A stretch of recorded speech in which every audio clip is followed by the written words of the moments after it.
Pozdravujem vás, kamaráti, z posvetného priestoru prírody. Dnešné video nie je klasické a obsahuje informácie praktického charakteru. Zaujala ma informácia, že firma Browning priniesla v roku 2026 na trh nový model fotopasce.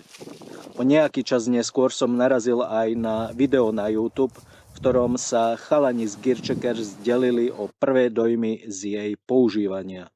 Žiaľ, recenzia neznela príliš priaznivo a padali tu silné výrazy ako očumený obraz alebo obraz ako omaľovánka. Neskôr vyšlo ďalšie video, kde sa hovorilo o tom, že Browning na spätnú väzbu zareagoval softvérovým updateom firmwareu, ktorý problémy vyriešil a tak sa situácia zmenila.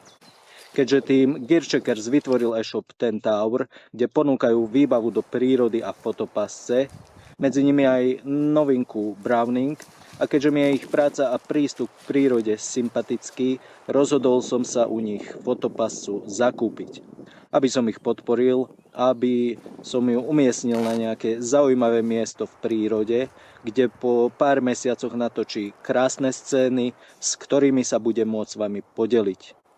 Linky na Gearcheckers a ich e-shop vám nechám v popisku pod videom a tu je pár záberov z novej fotopasce.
Prajem vám, kamaráti, krásne dni, zostávajte v zdraví a nech sa vám darí.